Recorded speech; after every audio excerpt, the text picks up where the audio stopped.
প্রথমের অঙ্কটা কি বলছে দেখো, এক ব্যক্তি একটি দ্রব্য 14% লাভে বিক্রয় করে একটা জিনিস, সেটা 14% লাভে বিক্রি করে।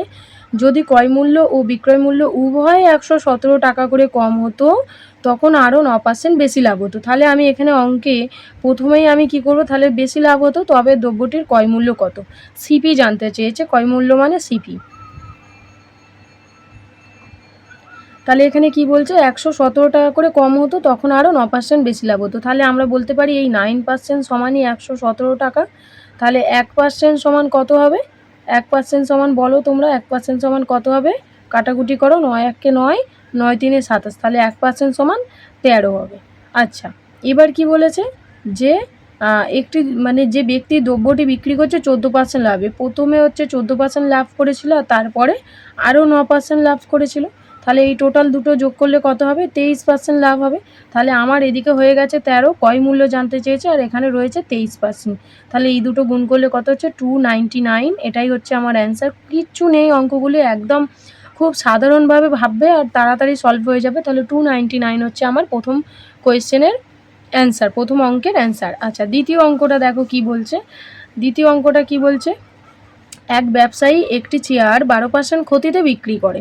যদি চেয়ারটি 150 টাকায় বেশিতে লাভ করতো, মানে বেশিতে বিক্রি হয়, তবুও 3% ক্ষতি হয়। তাহলে কি বলছে, যদি 150 টাকায় বিক্রি হতো, তাতেও কিন্তু 3% ক্ষতি হতো। তাহলে প্রথমে কত পার্সেন্ট ছিল, 12%, আর ক্ষতি হচ্ছে যেখানে, তাহলে 3% আমি মাইনাস করে দেবো, কত আসছে 9%। এই 9% সমানই হচ্ছে 150 টাকা, আর এই 9% সমান যদি 150 হয়, 1% সমান কত, 150/9। আর এখানে কি বলেছে, চেয়ারটি 8% লাভে বিক্রি করলে বিক্রয় মূল্য কত। তাহলে 8% মানে 108, 8% মানে কত, 100 টাকা হচ্ছে সিপি, আর 8% লাভে মানে 108 টাকায় বিক্রি করেছে। তাহলে এবার কাটাকুটি করো, 9 1 9, 9 2 9 1 9, 9 2 18।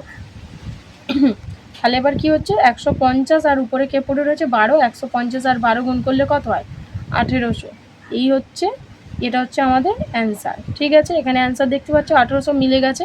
খুব সহজ অঙ্ক একদম, আর আমাদের পরীক্ষার খাতায় এগুলো খুব তাড়াতাড়ি করতে হবে, তাই জন্য যতটা ইজিভাবে করা যায় সেটাই চেষ্টা করতে হবে। এখানে পরের অঙ্কটা দেখো,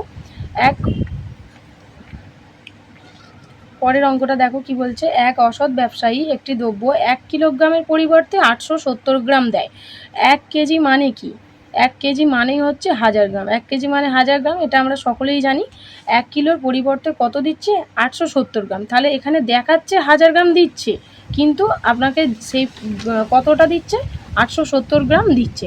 আচ্ছা, ক্রয় মূল্যের উপর 16% লাভ, তাহলে 100% হচ্ছে আমাদের সিপি যদি ধরে নিই, তাহলে ক্রয় মূল্য, তাহলে 16% লাভ মানে 116, আর আমায় ক্রয় মূল্য যখন 16% লাভে দিচ্ছে, তখন ওরা দেখাচ্ছে তো 1000 গ্রাম দিচ্ছে, তাহলে এইটা এখানে বসে যাবে। এবার কাটাকুটি করে নাও, 29 3 87, 29 4 116, তাহলে আমার কত আসছে 400/3। এবার 400/3টাকে আমরা ভাগ করলে কত পাবো, 100। আচ্ছা, ভাগ করেই নিই, কত পাবো, 3 1 3 1 3, 3 3 9, আবার 10 বেরোলে কত হচ্ছে, 3 3 9, এভাবে চলতেই থাকছে, 1 বেরিয়েছে, তাহলে একটা উপরে, তাহলে এত পার্সেন্ট। এবার কি করব, এই যে আমাদের পার্সেন্টেজটা বেরিয়েছে, এটাকে কি করতে হবে, 100 দিয়ে মাইনাস করে দেবো। তাহলে 103 33 পূর্ণ 1/3% মাইনাস 100% করলে কত হচ্ছে, এটা অ্যাকচুয়ালি কিন্তু আমাদের লাভে দাঁড়াচ্ছে। দেখো 133 মানে 100-র ওপরে হয়ে গেছে, 100-র উপরে যদি কিছু বেরোয় তাহলে সেটা লাভ হয়ে যাবে। তাহলে 33 পূর্ণ 1/3% হচ্ছে অ্যান্সার, লাভ। আমাদের দেখো কোয়েশ্চেনে কোথায় আছে, এখানে অপশানে আছে, দেখো কোনটা, এটা লস, এটা লস, এটা প্রফিট, এটা প্রফিট। তাহলে 33 পূর্ণ 1/3 হচ্ছে প্রফিট, এটাই হচ্ছে অ্যান্সার।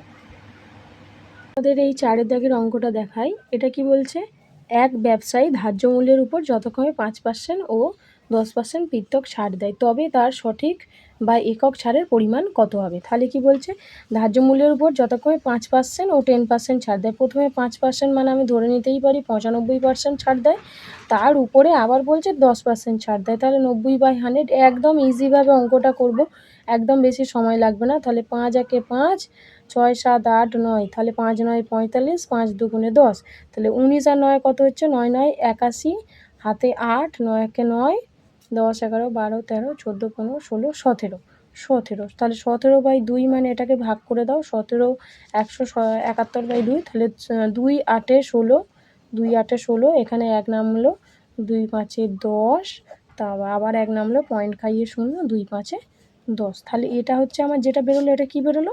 এটা হচ্ছে এবার 100% থেকে আমি এই 85.5 বাদ দিয়ে দেব। কত আসবে? তাহলে হচ্ছে 100 থেকে 85.5 বাদ দিলে কত আসছে? 5 হাতে 1, 6 4 1, 14.5% আছে অ্যান্সার। দেখো এখানে অপশানে পেয়ে যাবে 14.5 হচ্ছে এটা। তাহলে অ্যান্সার কোনটা? এইটা। আচ্ছা, তারপরের অঙ্কটা দেখো, একদম ইজিভাবে করাবো। পরের অঙ্কটা কি বলেছে দেখো, বলছে যে কি বলছে, একটি জমি 4,085 টাকায় বিক্রি করে 5% ক্ষতি হয়। আচ্ছা, এই যে 4,085 টাকায় বিক্রি করেছে, এটা কি হয়েছে? এতে বিক্রি করে 5% ক্ষতি হয়ে যায়। তাহলে আমি এখানে লিখতেই পারি 5% মানে কি, 100% থেকে 5 বাদ দিয়ে কত? 95। তাহলে আমি এখানে লিখতেই পারি 95 সমানই হচ্ছে এটা। এবার কি বলছে? ক্রয় মূল্য। ক্রয় মূল্য মানে 100। ক্রয় মূল্য মানে হচ্ছে সিপি, আর সিপি সবসময় 100 ধরে কাজ করবে। তাহলে এবার বাকিটা কাটাকুটি করি, চলো। তাহলে চলো বাকিটা কাটাকুটি করি। কত হচ্ছে? 5 একে 5, 5 9 45, 5 20 100, আর 19 দিয়ে এটাকে কাটাকুটি করলে কত আসবে? চলো ভাগ করেই দেখি। 19 দুগুণে 38, 2, 19 একে 19, আচ্ছা 19 আবার 9, 19 5-এ 95, তাহলে 215। আমার কত আসছে? 215, আর এদিকে আমার কত ছিল? 20। তাহলে 215-এর সাথে 20 গুণ করলে কত হয়? 5 দুগুণে 10, হাতে 1, 2 একে 2, আর 1-এ 3, 2 দুগুণে 4, 4300। দেখো অপশানে আছে কি না। আচ্ছা, এই যে অপশান দেখো 4300, তাহলে আমি অঙ্কর অ্যান্সারটা খুব সহজেই বার করে দিয়েছি, বুঝতেই পেরেছো। আর যদি না বুঝতে পারো আমাকে অবশ্যই জানাবে। এই সমস্ত অঙ্কগুলো, যেই অঙ্কটা বুঝতে না পারবে আমি আবার করে দেখাবো। আচ্ছা, এখানে এই 7-এর দাগের অঙ্কটা দেখো, এক ব্যক্তি 15 টাকায় 12টি ডিম ক্রয় করেছে। মানে 15 টাকায় সে কী করেছে? 12টা ডিম ক্রয় করেছে। আগে টাকা লিখবে, তারপর টি লিখবে, ঠিক আছে? খুব সহজ অঙ্ক। এবার কি বলেছে? 14 টাকায় 10টি বিক্রি করেছে। 14 টাকায় 10টি বিক্রি করেছে, ঠিক আছে? এরকম অঙ্কে সবসময় আগে টাকা লিখবে, তারপর টি লিখবে। তাহলে আমি এটার সাথে এটা গুণ করব, আর এটার সাথে এটা গুণ করব। আচ্ছা, এই অঙ্কটা দেখো, তাহলে 15 10-এ গুণ করলে কত হয়? আর এই গুণফলটা আমি এখানে লিখব, তাহলে 150। আর এই 14 আর 12 গুণ করলে কত হবে? তাহলে 4 দুগুণে 8, 4 দুগুণে 8, 4 একে 4, 2 একে 2, 6, 168। তাহলে এটা কত হচ্ছে? 168। আচ্ছা, এরপরে কিভাবে করব? এই যে গ্যাপটা, এইটা গ্যাপ, এটা হচ্ছে 150, এটা 168। তাহলে এই বিয়োগফলটা কত হচ্ছে? 18। সবসময় এই মানে 150-এর উপরে বসাবো, টাকার উপরে। তাহলে 150 গুণ 100, তাহলে কাটাকুটি করো। 5 দুগুণে 10, 5 3-এ 15, 3 6 18। তাহলে 6 দুগুণে কত হচ্ছে? 12%। 12% হচ্ছে কি, লাভ না ক্ষতি? লাভ ক্ষতি কীভাবে বুঝবো? এখানে দেখো 150, এখানে 168, তাহলে এটা বেশি তো। তাহলে আমার কি হচ্ছে? এটা লাভ হচ্ছে। তাহলে আমি এখানে লিখতেই পারি 12% লাভ। দেখো 12% লাভ আছে। এটা এটা নয়, 12% প্রফিট। এই যে 12% প্রফিট, ঠিক আছে?